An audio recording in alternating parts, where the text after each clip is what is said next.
जब यह नजारा देखा तो सभी के पैरों तले जमीन खिसक गई।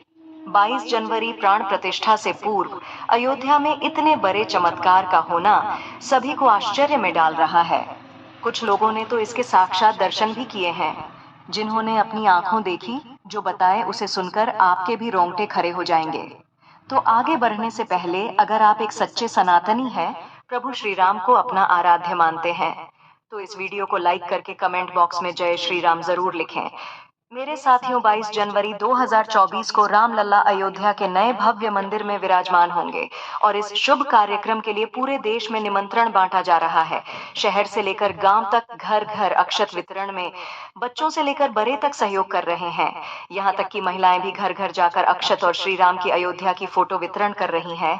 अयोध्या में राम मंदिर में भगवान रामलला की प्राण प्रतिष्ठा कार्यक्रम की तैयारियां तेजी से की जा रही है।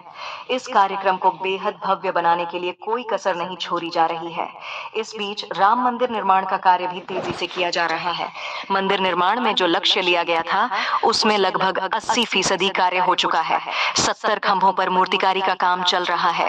पिछले दिनों त्योहार की वजह से यह धीमा पड़ गया था, लेकिन अब वो भी तेज गति से पूरा हो जाएगा।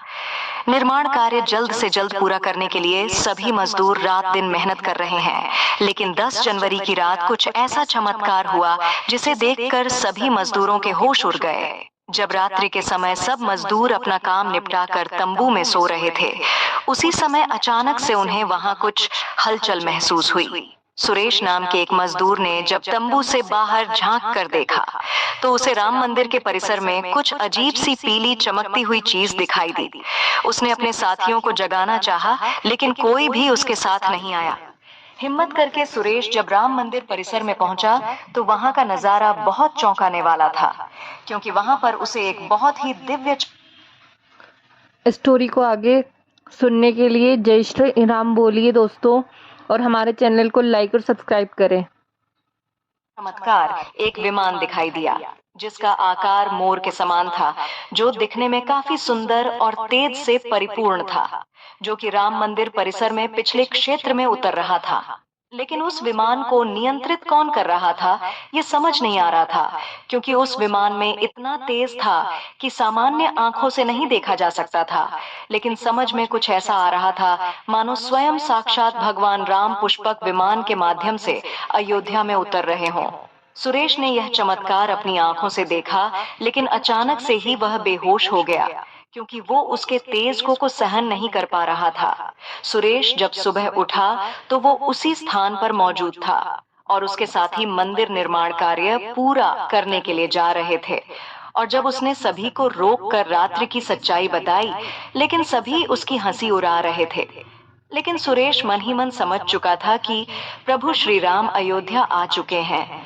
यह उसके लिए सौभाग्य था कि उसे इतना सुंदर दृश्य देखने को मिला, जहां शायद उसने साक्षात पुष्पक विमान के दर्शन किए थे।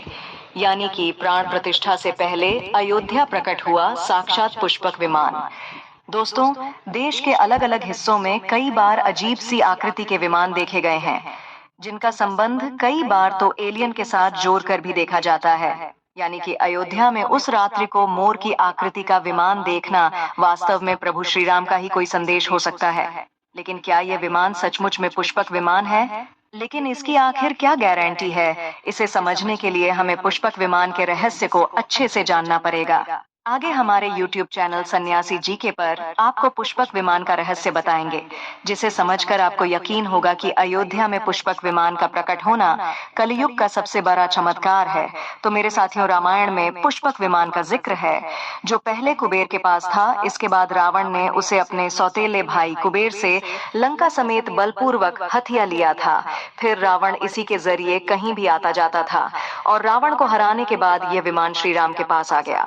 वो जीत हासिल करने के बाद इसी विमान से कई जगह होते हुए अयोध्या पहुंचे थे और रावण ने भी इसी के जरिए पंचवटी आश्रम से सीता का हरण किया था और उन्हें उस पर बिठाकर लंका ले गया था। कहा जाता है कि पुष्पक विमान आज के विमान की तरह था। पुष्पक विमान के जरिए रावण हवाई मार्ग से सफर किया करता था। रावण को मौत के घाट उतारने के बाद उसी विमान के जरिए प्रभु श्री राम, माता सीता और लक्ष्मण लंका से अयोध्या लौटे थे।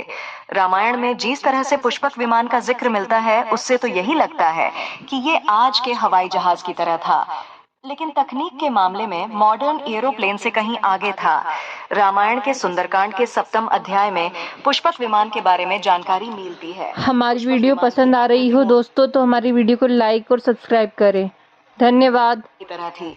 यह अग्नि और वायु ऊर्जा से उड़ान भरता था। इसकी तकनीक इतनी उत्कृष्ट थी कि इसका आकार छोटा और बड़ा किया जा सकता था। कहा जाता है कि रावण अपनी पूरी सेना को साथ लेकर इस विमान से उड़ान भर सकता था।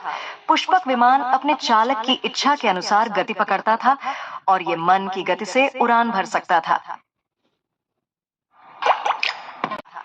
विमान में बैठने के लिए कई आसान बने थे। पौराणिक कथाओं के मुताबिक युद्ध के बाद भगवान श्री राम ने विमान का पूजन करके ये दिव्य विमान वापस कुबेर को सौंप दिया था और कुबेर ने पुष्पक विमान को भेंट स्वरूप प्रभु श्री राम को दे दिया, जिसके बाद इसी पुष्पक विमान से प्रभु श्री राम, माता सीता और लक्ष्मण अयोध्या पहुंचे। अब दोस्तों, कई हजारों सालों बाद एक बार फिर जब भव्य राम मंदिर का निर्माण हुआ है, तो प्रभु श्री राम अपने भाई लक्ष्मण और मां का सीता के साथ एक बार फिर से अयोध्या धाम पहुंच रहे हैं, वह भी अपने इसी पुष्पक विमान पर, जिसका नजारा वहां के मजदूर अपनी आंखों से देख चुके हैं। रामायण के प्रसंग में कहा गया है कि जब माता सीता को हरण करके रावण ले जा रहा था, तो रास्ते में जटायु ने अपने चोंच से रावण को चोट पहुंचाई थी। उस समय रावण पुष्पक विमान में ही मौजूद था। इसके बाद रावण ने तलवार से जटायु को लहूलुहान कर दिया था। जटायु घायल होकर जमीन पर गिर गए और जब सीता माता को खोजते हुए राम पेड़ पौधे और पक्षियों से पूछते जा रहे थे, तो रास्ते में घायल जटायु से मुलाकात होती है। मरणासन्न परे जटायु ही राम को बताते हैं कि रावण सीता को हरण करके किस दिशा में गया है। लेकिन जब साक्षात प्रभु श्री राम पुष्पक विमान में अयोध्या आ चुके हैं, तो भला उनके परम भक्त जटायु कैसे पीछे रह सकते हैं। अयोध्या में रामलला की प्राण प्रतिष्ठा से पहले जनपद की सीमा में गिद्धों का झुंड भी दिखाई दिया है। स्थानीय लोग इसे गिद्धराज जटायु से जोड़कर देख रहे हैं। वे इसे शुभ संकेत भी मान रहे हैं। मिल्कीपुर तहसील क्षेत्र के गांव धरोली में पिछले 10-12 दिनों से गिद्धों का झुंड वास कर रहा था। हालांकि उस गांव से गिद्ध उड़ गए हैं, लेकिन अयोध्या की सीमा में यहाँ वहाँ दिखाई दे रहे हैं। गांव वालों का कहना है कि पिछले 20 वर्षों से हम लोगों ने इलाके में गिद्ध नहीं देखे। अब जब राम मंदिर बन रहा है, तो इस गांव में लगभग 50 की संख्या में गिद्ध आकाश में दिखाई दे रहे हैं। उनमें से 10-12 गिद्ध गांव में ही सेमल के पैर पर वास कर रहे थे। गिद्धों के दिखने की घटना को ज्यादातर लोग राम से जोड़कर देख रहे हैं और शुभ संकेत भी मान रहे हैं। 22 जनवरी को होने वाले प्राण प्रतिष्ठा के समारोह में देश के प्रधानमंत्री नरेंद्र मोदी ने देश विदेश की कई महान हस्तियों को निमंत्रण दिया है। लेकिन आपको जानकर हैरानी होगी कि नेपाल में भी कुछ विशेष लोगों को समारोह में आने का निमंत्रण दिया गया है। इसके पीछे का रहस्य जानकर आपके भी होश उड़ जाएंगे, क्योंकि नेपाल को भगवान श्री राम का ससुराल कहा जाता है। क्योंकि नेपाल एक समय पर जनकपुर धाम था, जहाँ के राजा थे राजा जनक, और उनकी पुत्री माँ सीता वहीं पर भूमि में से प्रकट हुई थी। जनकपुर धाम, जिसे मिथिला भी कहा जाता था, और मिथिला संस्कृति में यह मान्यता है कि जब बेटी का गृह प्रवेश होता है, तो उसके मायके से तोहफा और अन्य सामग्री भिजवाई जाती है। इसी परंपरा के मुताबिक जब प्रभु राम का मंदिर में गृह प्रवेश होगा, तो सीता जी की ओर नेपाल से अयोध्या उपहार आ रहे हैं, जिसे भार यात्रा का नाम दिया गया है। राम मंदिर की प्राण प्रतिष्ठा के लिए भगवान राम के ससुराल नेपाल के जनकपुर से कपडहे फल और मेवा के साथ साथ उपहारों से सजे 1100 थाली आने वाले हैं। इसमें आभूषण, बर्तन, कपड़े और मिठाइयां भी आएगा, जिसमें 51 प्रकार की मिठाइयां, दही, मक्खन और चांदी के बर्तन शामिल होंगे। 22 जनवरी को प्राण प्रतिष्ठा समारोह होने वाला है। इसके लिए श्री राम जन्मभूमि तीर्थ क्षेत्र ट्रस्ट की तरफ से भगवान राम की ससुराल नेपाल के कई गणमान्य लोगों को निमंत्रण पत्र भेजे गए हैं। दोस्तों, आज हम राम मंदिर को बनते हुए देख रहे हैं, यह हमारा सौभाग्य है। लेकिन इस भव्य राम मंदिर के बनने में कई हजारों कार सेवकों और राम भक्तों का बलिदान छुपा है। उस समय आक्रमणकारियों ने काशी मथुरा के साथ ही अयोध्या में भी लूटपाट की और पुजारियों की हत्या कर मूर्तियां तोड़ने का क्रम जारी रखा। लेकिन 14वीं सदी तक वे अयोध्या में राम मंदिर को तोड़ने में सफल नहीं हो पाए, क्योंकि हर बार राम मंदिर और अयोध्या की रक्षा करने के लिए आसपास के राजा मदद भेज देते थे। हजारों साधुओं ने भी मंदिर की रक्षा के लिए अपने प्राणों की आहुति दे दी।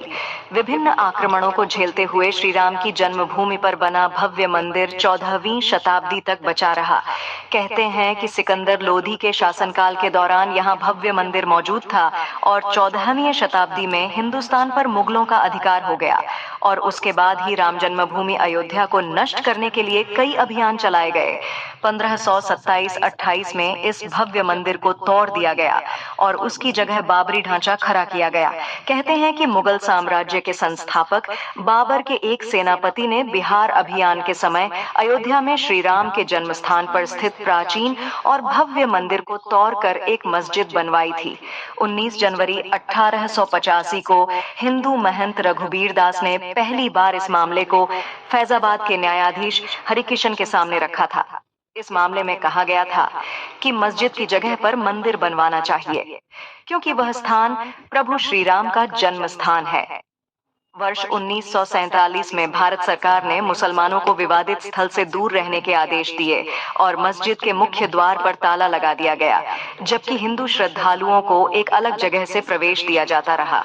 लेकिन सन 1979 में एक ऐसा चमत्कार हुआ जिसे देखकर मुसलमानों की भी आंखें खुल गईं, और ये राम लल्ला का बहुत बड़ा चमत्कार था कि मस्जिद के अंदर से अचानक ही राम लल्ला की मूर्ति प्रकट हो गई।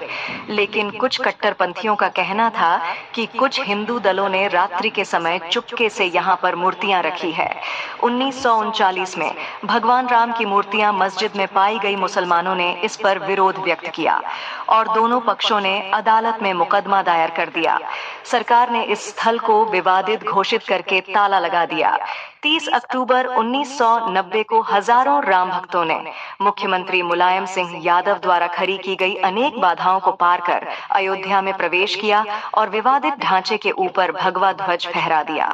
लेकिन 2 नवंबर 1990 को मुलायम सिंह यादव ने कार सेवकों पर गोली चलाने का आदेश दिया, जिसमें सैकड़ों राम भक्तों ने अपने जीवन की आहुतियां दी, जिससे सरयू तट राम भक्तों की लाशों से भर गया था।